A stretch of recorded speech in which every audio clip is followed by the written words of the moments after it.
Hello everybody, welcome back to another episode of Kingdom Fishing Adventures. Today we are up early. It is 5:13. I got up at 4, got ready, drove the hour to get to my spot, and here I am. So what we're doing today is we have the river on one side, the big river, and then we have a train track that runs through on the north side of the river. And on the other side of those tracks, at different points, there are these little backwaters where drainage pipes will come through and they fill up these little ponds. So there's a couple of those that we're going to hit today. I have fished this area before, and you get some bass. A lot of them are small, but I have caught a 4-pounder out of one. So I'm hopeful that we're going to land some fish today. So stick with me, and we will make our way to the spot. It's supposed to be hot today, so that's why I got out so early. Let's go try to catch some fish. All right, so we are at the spot. It is super windy, so this is going to be problematic because this is our body of water, this little backwater area, and got a lot of weeds in it, so I usually throw some weightless Senko, but with this breeze, that's going to mess things up. But we're going to roll with it anyways because we don't have a whole lot of choice. So there we go, weightless Senko. We're going to skin hook it so it doesn't grab the weeds. Good little presentation. So the wind is coming this way, so pushing everything this way. As you can see, all the weeds have gathered over here. So this end of the body of water is going to be the best. So we're going to check it out, see what happens. Hopefully the wind doesn't mess with the audio too much, and we can land some fish. A lot of times I get up early to go fishing, and I'm home by 9-10 o'clock, and nobody even realizes I was gone. So it's kind of nice. Not to mention, waking up early in the morning is a good way to really just take some time to enjoy what God has created. That's one of the things I love about fishing, is I get out into God's creation. God's creation is a part of His general revelation of who He is. He reveals Himself through nature. There's great verses in the Bible that speak to this. Psalm 19 is a great psalm. The first 6 verses about God's general revelation, how He reveals Himself through nature. Talks about how nature pours out speech day to day, and knowledge. It tells us something of God. Romans 1, talking about the pagans though, but in Romans 1, it says that God has revealed Himself through nature, namely His divine power and His glory, His majesty. We get that. Nature reveals the handiwork of God. It tells us not everything there is to know of God, obviously, but it tells us something of God. So I just love getting out and enjoying the nature that God's given us. Now, that's general revelation, nature is. That's different than special revelation, where He's revealed Himself in a supernatural way, such as through Scripture and through His Son, Jesus Christ. Those are special revelation. When a prophet spoke, that's God speaking in a special way, not a general way. So nature is a general revelation of God, but still a very important revelation of God.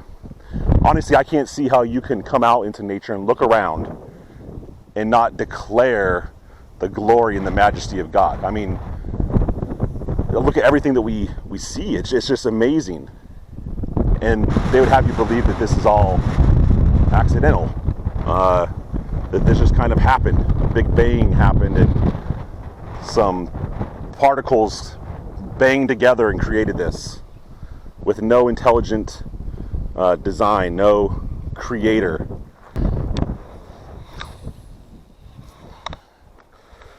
Come on, fishy wishies.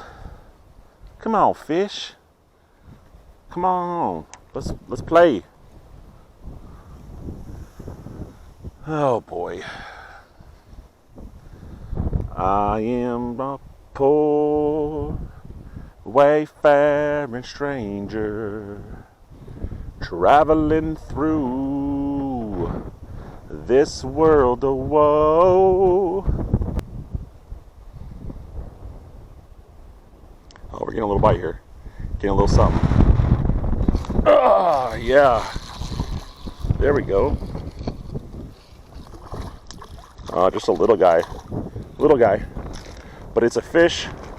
First fish of the day. We'll take him. Nice little smallmouth.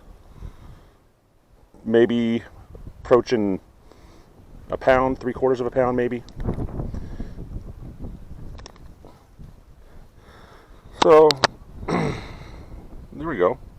Nice little largemouth. We'll take him. That's one. Pretty fish. We got one on the board.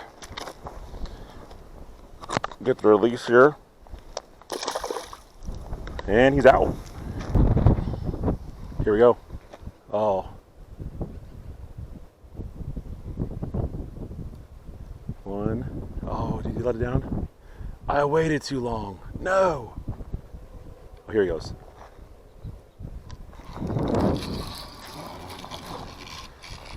Oh, another small one, I think. Yeah, just tiny little guy here. But fish number 2. Simmer down, guys. Simmer down, man. Simmer down.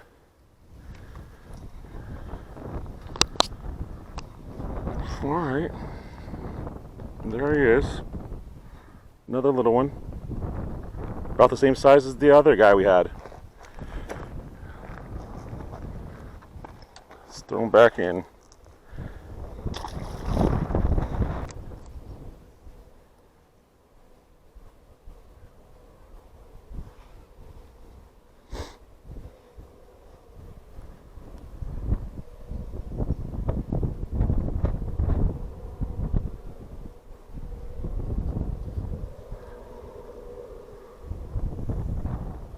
Oh, here we go. We're gonna bite. Oh yeah. Okay. Doesn't feel real big. My reel sounds horrible. It's a little bit bigger, I think, than the last couple. Yeah, it's a little bit bigger. It's a little bit bigger. This one's definitely a pound. All right. Oh, simmer down, Turbo.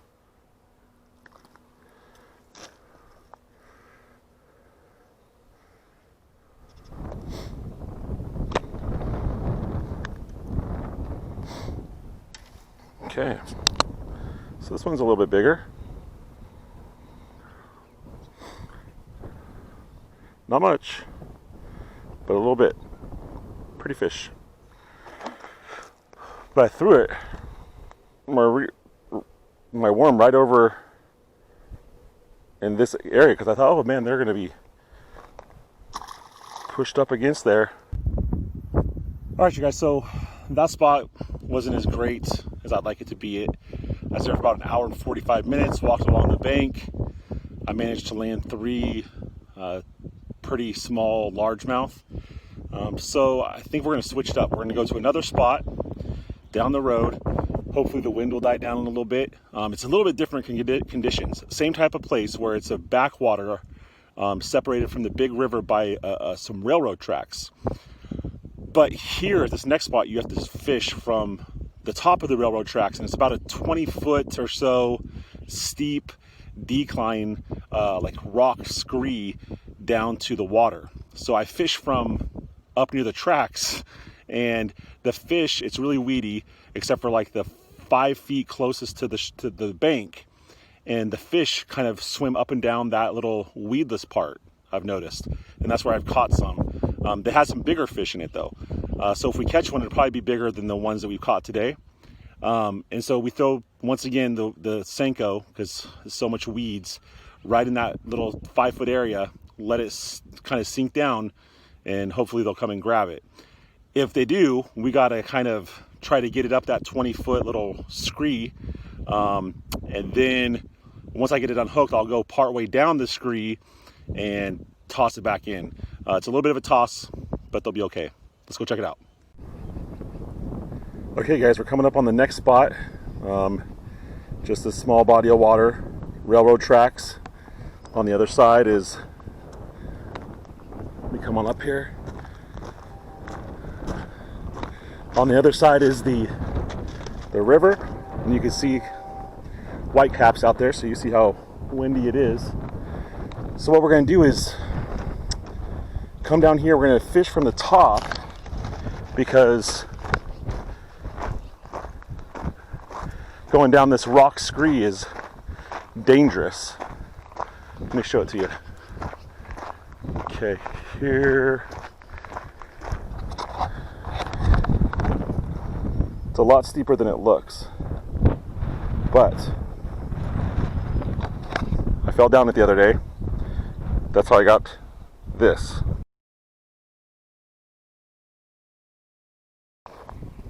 Oh, I see a fish. Might be a carp though.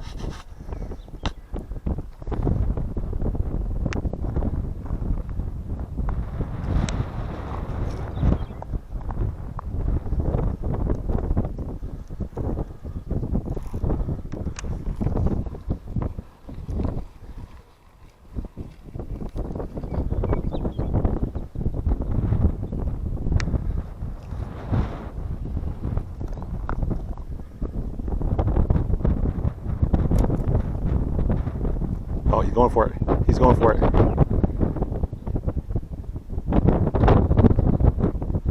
Oh, that was a big bass.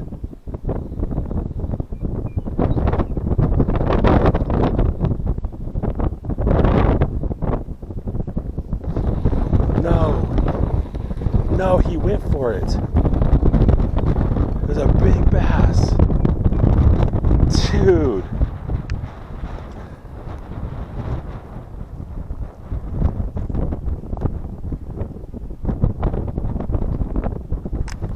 Oh, he's back. He's back, but I think he sees me. He has to see me. But we're gonna try.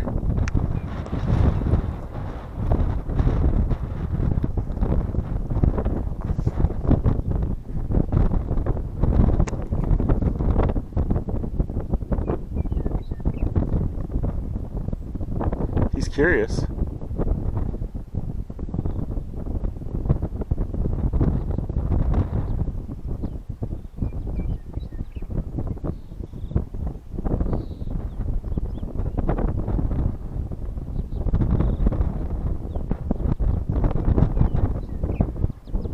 Oh, he's pulling.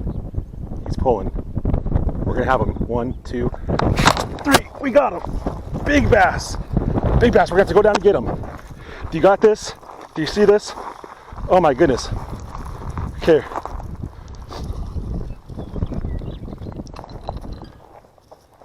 Huge bass. Okay, we're gonna have to go down and get him.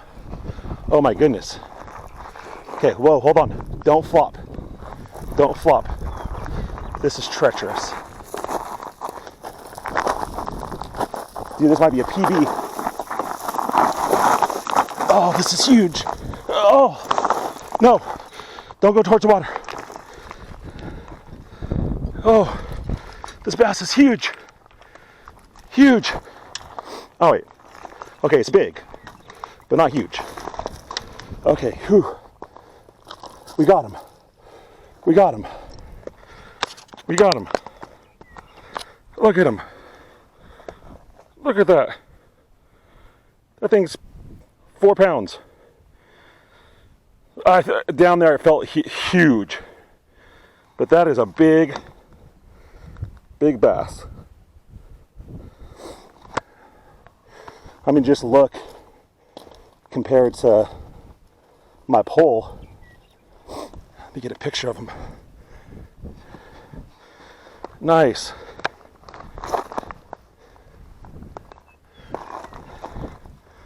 Okay.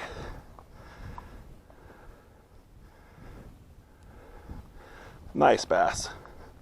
Okay, now I feel, no, this is way over 4. Look at that. Look at that.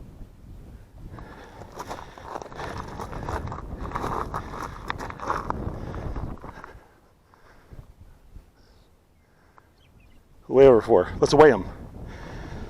Let's weigh him. Oh no, wait. I don't have my scale with me. No. Dude. So, let me take a measurement on this. Just lay him on my pole, see how far he goes from the front. And then we'll be able to figure out about what he weighed. Okay. Look at his big old mouth. So there's a front. He's about 2 inches, about right here. About right here. Third thing down. Okay, so I would say he's about 5 pounds, something like that. Big old mouth. Let's let him go.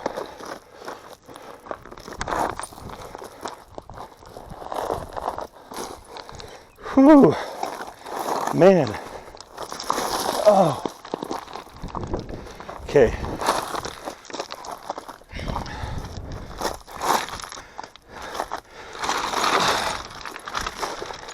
So that's easily 5 pounds. Easy 5-pound fish. All right, you guys, thanks for coming along for another fishing adventure on Kingdom Fishing Adventures. So we stopped at the first spot, was there about an hour and a half, ended up catching 3 little tiny fish, 3/4 to a pound, somewhere in there. Really windy. We moved down the road a couple miles back into another spot that's similar, same type of thing where it's a backwater off of the river. And there I was here for probably an hour and a half or 2 hours grinding away, and then I caught sight of a nice sized bass, and I threw my Texas rig down there, kind of wiggled it in front of its face. It looked interested. Threw it back a little while later when he came by again, and then just watched, and she kind of came over, grabbed it, took off with it, was able to set the hook, but I had to go down, slide down on my behind down the hill and bring her up halfway, and we met halfway, so that was nice. I forgot to pack my scale. I just got a new backpack, fishing backpack, and I didn't put my scale in there. So I measured it on my rod and marked it, and then I came back to my truck, measured it out of what it was, and it was 21 inches. And then when you look up a conversion chart, that comes out to 5 pounds, 7 ounces. One site said, another site said 5.36 pounds. So at first I said, oh, this is huge. And it was a big bass. But I was thinking like 7-pounder. And then when I saw it, I was like, oh, it's not 7. And then I was like, oh, it's like 4. And then once I got to looking, I was like, hey, it's about a 5-pounder. I settled on a 5. So I was pretty close. About 5.5. So it was a good day. We caught fish. We talked about creation and God's general revelation to us. So I hope you enjoyed it. Please subscribe to Kingdom Fishing Adventures, and always remember to live in light of the kingdom. Have a blessed week.